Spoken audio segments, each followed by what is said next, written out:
My new manager called me an idiot for spending money on premium packing foam, so he ordered cheap bubble wrap to save $2,000. He didn't listen when I warned him we were shipping precision aircraft engines. 3 days later, the client called screaming that $200,000 of inventory had arrived as scrap metal, and I had the manager's signature framed on my desk to prove it wasn't my fault. I have worked in logistics for 15 years. I'm the guy who makes sure that when a company ships something fragile, expensive, and critical, it arrives in one piece. My domain is the warehouse floor of Apex Logistics, a mid-sized freight forwarder that specializes in industrial machinery. I wear steel-toe boots, I drink bad coffee, and I know exactly how much G-force a crate can take before the contents turn into a modern art sculpture. Enter Kevin. Kevin was our new operations efficiency manager. He was 28, fresh out of business school, and had never lifted a box in his life. He wore suits that were too tight and shoes that were too shiny for a warehouse. His job, apparently, was to trim the fat and optimize our spend.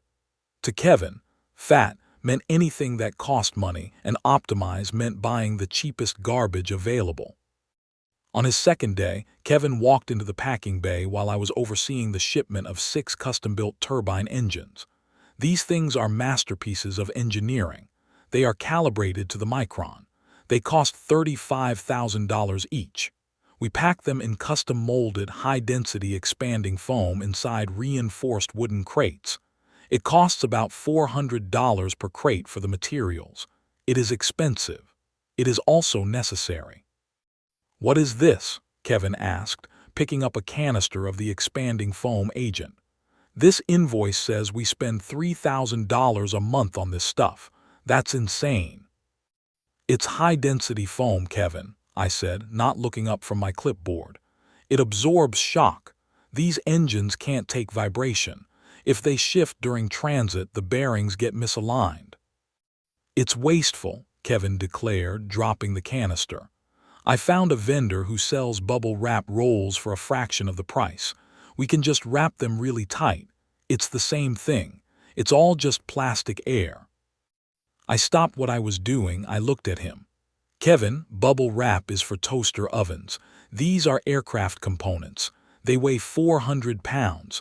They will crush bubble wrap like it's tissue paper." "You warehouse guys always overcomplicate things to justify your budgets," Kevin sneered. "I'm here to fix this. I'm canceling the foam order. We are using the bubble wrap. I already ordered 10 rolls. They arrive tomorrow. Repack these crates." "I can't do that," I said. "If I use bubble wrap, the client will reject the shipment. The insurance won't cover the damage because it's improper packing." "Are you refusing a direct order?" Kevin asked, his voice rising. He looked around to make sure the other packers were watching. He wanted to assert dominance. He wanted to win. "I am refusing to be liable for $200,000 of damage," I said calmly. "Fine," Kevin snapped. "I'll take the liability. You just do what you're told. I am the manager. You are the packer. Do it." I took a deep breath. I walked over to the printer. I typed up a quick document. Change of packing protocol order. Date January 5th. Item, shipment 4459, 6X turbine engines. Instruction, replace standard high-density foam packing with standard bubble wrap per instruction of Kevin last name. Risk assessment, warehouse manager Jack has advised that this material is insufficient for the load and will likely result in damage. Manager Kevin accepts full responsibility for all damages, rejections, and insurance claims resulting from this change. I printed it. I handed it to Kevin with a pen. "Sign this," I said. Kevin laughed. "You want me to sign a permission slip? You really are dramatic, aren't you?" "It's for the file," I said. "Standard procedure for deviation from protocol."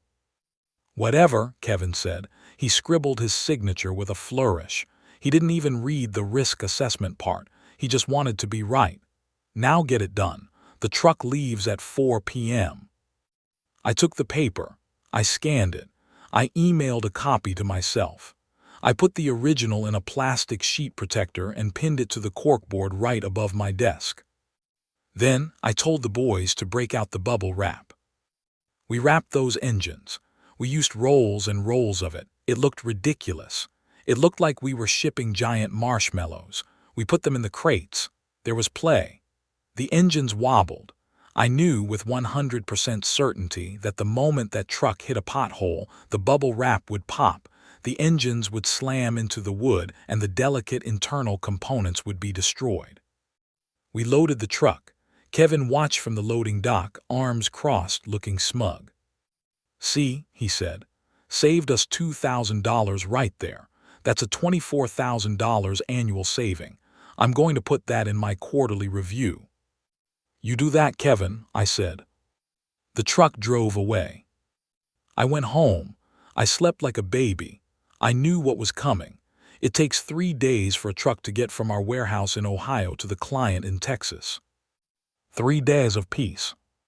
On Thursday morning at 10 a.m., the phone rang. It wasn't just a ring. It was the red phone on the wall, the direct line for critical shipping issues. It rarely rang. When it did, it meant something had gone catastrophically wrong. I was in the break room getting coffee. Kevin was in his office, probably browsing LinkedIn. I picked up the phone. Apex Logistics Warehouse. "Who is this?" a voice roared on the other end. It was Mr. Henderson, the procurement director for the client. He sounded like he was about to have a stroke. "This is Jack, warehouse manager," I said calmly. "Jack, I am looking at a crate full of scrap metal," Henderson screamed. "We just opened the shipment. The engines are loose. The bubble wrap is popped. The shafts are bent. The casings are cracked. Every single one of them is destroyed. Who authorized this? We have a production line waiting on these." "I understand, sir," I said. "Did you take photos?" "Of course I took photos. I'm sending them to your CEO right now. I want a full refund. I want replacement units overnighted at your expense. And I want to know who the hell thought bubble wrap was sufficient for aerospace components." "I'll transfer you to the operations manager," I said. "Hold, please." I transferred the call to Kevin's desk. I walked out onto the floor. I watched through the glass window of Kevin's office. I saw him pick up the phone. I saw him smile, thinking it was a congratulatory call. Then I saw his face fall. I saw the color drain out of him. I saw him stand up, sit down, and stand up again. He was sweating. He was trying to interrupt, trying to explain. "Sir, we were optimizing. The foam is expensive. Surely they aren't all broken." He hung up the phone. He looked like he was going to vomit.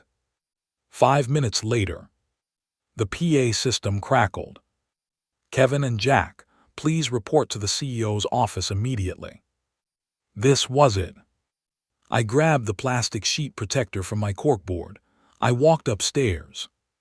Kevin was already outside the CEO's office. He looked pale, but when he saw me, his eyes narrowed. He was already formulating his lie. He was going to blame me. He was going to say I packed it wrong. He was going to say he never told me to use bubble wrap. We walked in.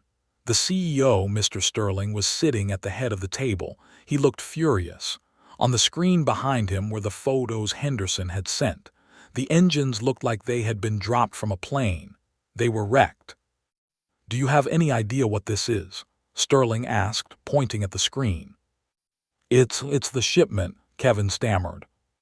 "It is $210,000 of destroyed inventory," Sterling said, "plus the cost of expedited shipping for the replacements, plus the damage to our reputation. Henderson is threatening to pull the entire contract. That's a $5 million account." Sterling looked at me. "Jack, you have been here for 15 years. You know how to pack a crate. Why was this shipped in bubble wrap?" Kevin jumped in. "Exactly. I told him to use the standard foam. I don't know why he cut corners. He must have been trying to save time or steal the foam budget." It was a bold lie, stupid but bold. "You told him to use foam?" Sterling asked Kevin. "Yes, sir, explicitly. I told him these were critical parts. Sterling looked at me. He looked disappointed. Jack, is this true? I didn't say a word. I just walked up to the table. I slid the plastic sheet protector across the mahogany surface. It stopped right in front of Sterling. He looked at it. He read it. Instruction: replace standard high-density foam packing with standard bubble wrap per instruction of Kevin last name. Risk assessment: warehouse manager Jack has advised that this material is insufficient. Manager Kevin accepts full responsibility. Sterling read it twice. He looked at the signature at the bottom. Kevin, Sterling said, his voice deadly quiet, is this your signature? Kevin looked at the paper. He recognized it. He remembered mocking me for making him sign it. He remembered calling me dramatic. I signed a lot of papers, Kevin squeaked. Did you sign an order overriding the warehouse manager's safety protocol to save $2,000 on a $200,000 shipment? I was trying to optimize the budget, Kevin yelled, desperate now. The foam is a waste. It should have worked. Jack must have packed it wrong. Bubble wrap, Sterling said, closing his eyes. You used bubble wrap on a turbine. It's high-grade bubble wrap. You're fired, Sterling said. What? Get out, Sterling said. You cost us $250,000 in your first week. Get out of my building before I call legal and see if we can sue you for negligence. Kevin tried to argue. Security was called. They escorted him out. He left his shiny shoes in the office because he changed into sneakers to run away from the shame. Sterling looked at me. Jack, I'm sorry. I should have known better than to put a rookie in charge of ops. It's okay, sir, I said. I have the replacement engines prepped. I saved the foam from the last order. We can ship them tonight. Do it, Sterling said. And Jack, move your stuff upstairs. You're the new operations manager. I got a raise. I got the office. And the first thing I did was frame that piece of paper.